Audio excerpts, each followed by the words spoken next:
This is Story Recapped. Today, I'm going to explain a comedy mystery sci-fi film called Hot Tub Time Machine 2. Spoilers ahead, watch out, and take care. Due to his knowledge of the future, Lou Dorchin has become incredibly successful. By 2015, he has achieved legendary status for fronting the rock group Motley Lue. At the same time, he is credited with starting Loogle, the most innovative tech company in the world. His best friend, Nick Weber, is also another music artist who found success due to his foreknowledge of the future. He became famous for introducing hits such as Let's Get It Started, Bop, and Feelin' Like Teen Spirit. During an interview with American Success Story, Nick almost admits that his songs come from other artists, but he explains that he only takes inspiration from them. The show also interviews Lou's son, Jacob, who doesn't exactly have a good relationship with his father. When they ask about Lou's innovations, Jacob discloses that he didn't invent Loogle because he's too clumsy to create anything. In another segment of the show, Nick mentions that their old friend, Adam Yates,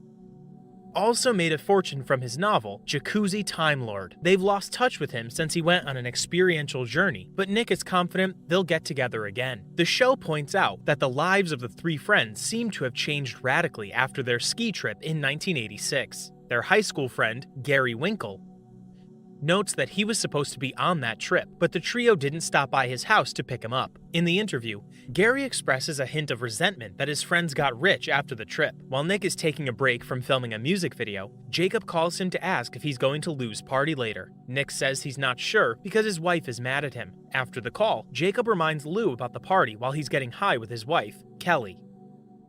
When Lou goes to Loogle headquarters, Brad, the head of research and development, informs him and other shareholders that their competitors are crushing them. Lou seems indifferent about his report, so Brad regrets joining the company. Brad almost threatens to strangle Lou, but he stops before saying something incriminating. Lou realizes they need another innovative idea, so he reveals that time travel is possible when they combine nitrotrinadium with heated water in a specialized basin. Soon, Nick arrives at Lou's party with his wife, Courtney.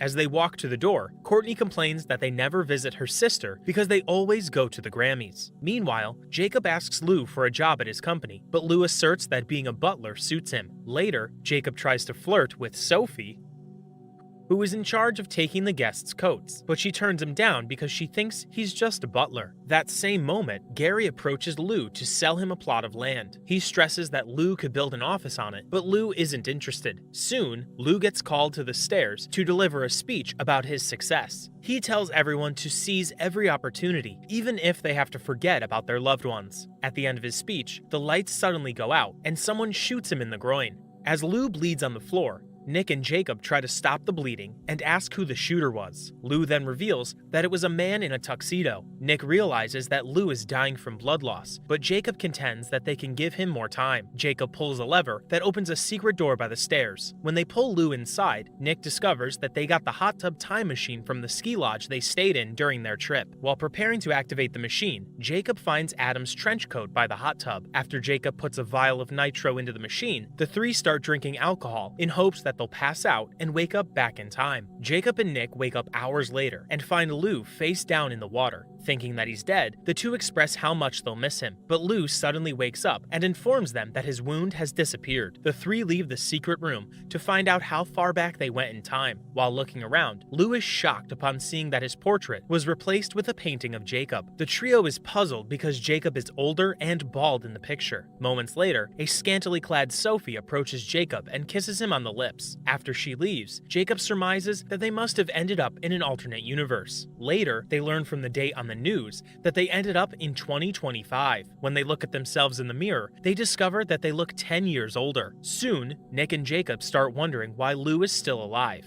Jacob argues that he should be dead because they didn't go back in time to find his shooter. The hot tub repairman appears out of nowhere and explains that they ended up in the future because the time machine takes them where they need to go. He then reveals that the hot tub is not a time machine at present because the nitro has not been invented yet. The trio gets even more confused because they had nitro in the past, so the repairman hints that the past can also be the future of their present timeline. Lou gets frustrated with the repairman's riddles and tries to hit him with a golf club, but the repairman vanishes into thin air. Jacob surmises that they ended up in an alternate timeline, and someone from 2025 will go back to 2015 to shoot Lou. Jacob suggests finding the shooter right away, but Lou would rather visit a strip club. When Lou tries to leave, his body suddenly flickers. Jacob deduces that he's disappearing because he's threatening his own existence, so Lou agrees to find his assailant. Nick points out that Adam might know what to do if he's with them. Jacob recalls that he found Adam's trench coat in the hot tub, so they surmise that Adam must be the shooter. But Lou contends that Adam doesn't have a motive, even though Lou admits that he tried to get lucky with his wife as a joke. Using Google search, the three manage to find Adam's house, but instead of Adam, the man who answers the door introduces himself as Adam Yates Stedmeyer.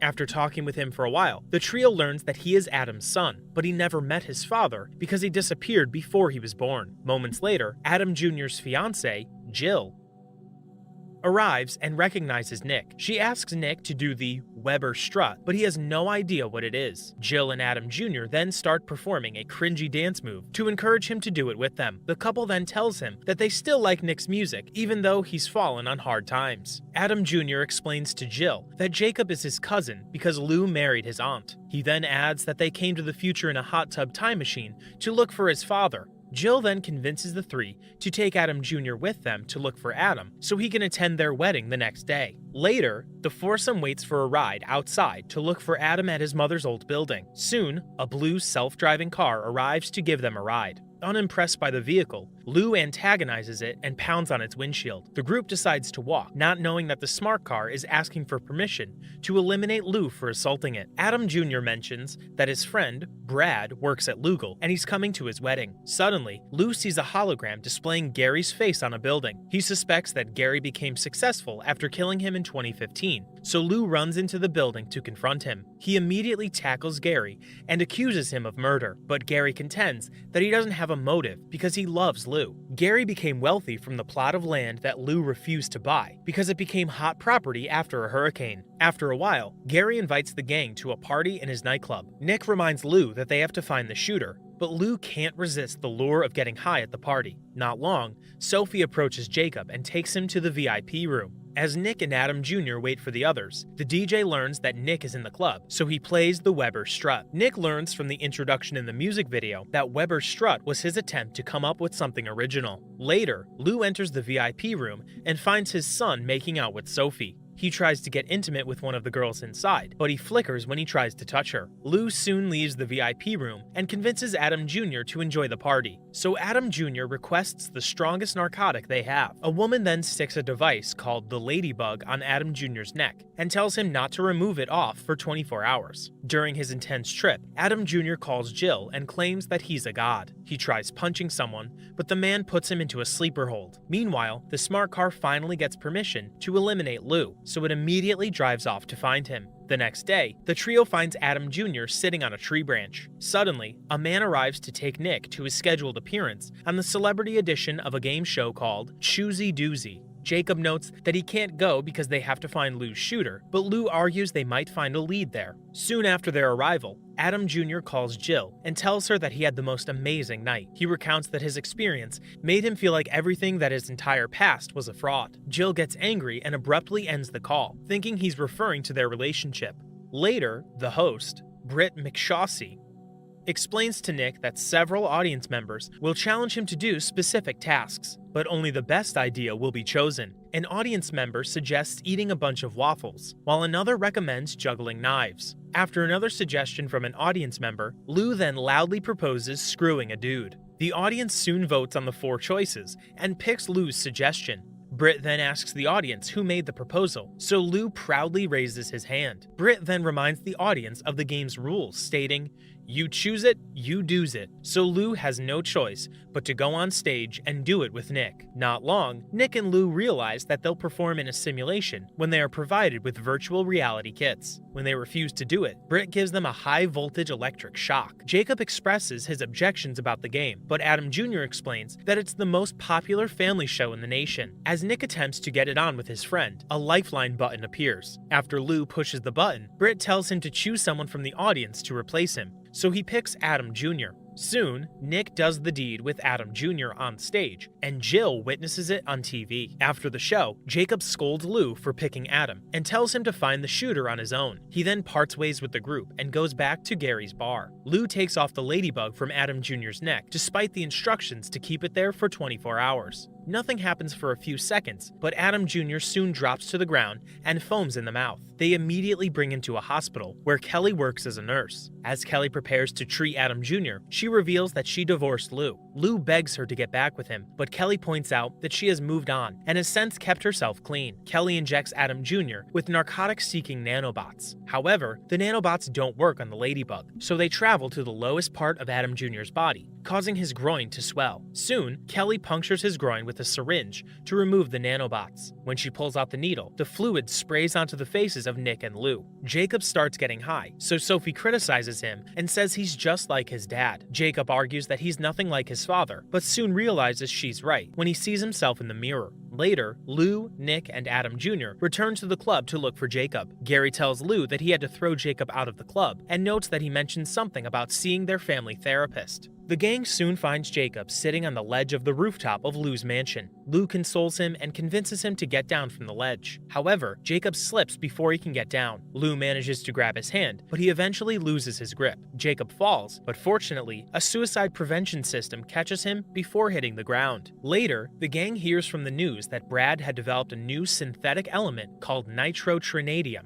at Lugal Labs. Lou immediately suspects that he was the shooter because Brad hates him, so they go to Adam Jr.'s wedding to confront him. While preparing for the ceremony, Jill begins to doubt marrying Adam Jr. because of what she saw on TV. When she sees Lou wandering around the house, she decides to seduce him. Meanwhile, Jacob finds Brad and asks him for the nitro. After Brad gives him the only sample, Jacob accuses him of going back in time to murder Lou. Brad admits that he thought about killing Lou, but he's not interested in going through with it because Lou gave him the idea to invent nitro during a meeting a decade ago. Soon, Adam Jr. finds Jill copulating with Lou, but he doesn't confront them. When he runs into Jacob, Adam Jr. asks him how the hot tub time machine works, so Jacob shows him the nitro. Later, Jacob explains to Brad that Adam Jr. grabbed the nitro from him. Not long, Lou sees Brad and punches him, thinking that he's the shooter. However, Jacob informs him that Brad is actually helping them. He then reveals that Adam Jr. is the one planning to kill Lou in 2015. The three head out of the house to get to the hot tub, but they come across the smart car trying to kill Lou. When Lou apologizes for antagonizing it, the car gives them a ride to Lou's mansion. By the time they get to the hot tub, Adam Jr. is already gone. The trio loses hope because Adam Jr. used the only nitro in existence, but Jacob soon realizes that the nitro must exist in the future if Adam Jr. took it in the past. After finding more nitro in a locker, the trio returns to 2015. The three arrive just in time for Lou's big speech at his party. As he is about to address the crowd, Adam Jr. calls his attention while pointing a shotgun at him. Lou then approaches him and points the barrel of the gun to his groin. He acknowledges that he ruined Adam Jr.'s life, so he encourages him to carry out his revenge. When Adam Jr. refuses to shoot, Lou takes the gun and pulls the trigger. However, Adam Jr. grabs the weapon in time to keep the bullet from hitting his groin. Later, Adam Jr. comes across Jill, who works as a waitress at the party. He realizes that it's the first time she's met him, so he introduces himself and avoids mentioning that they're getting married. Meanwhile, Nick tells Courtney that he will no longer be going to the Grammys to spend more time with her. Lou also makes things right with Kelly by asking her to join him in a 12-step rehabilitation program.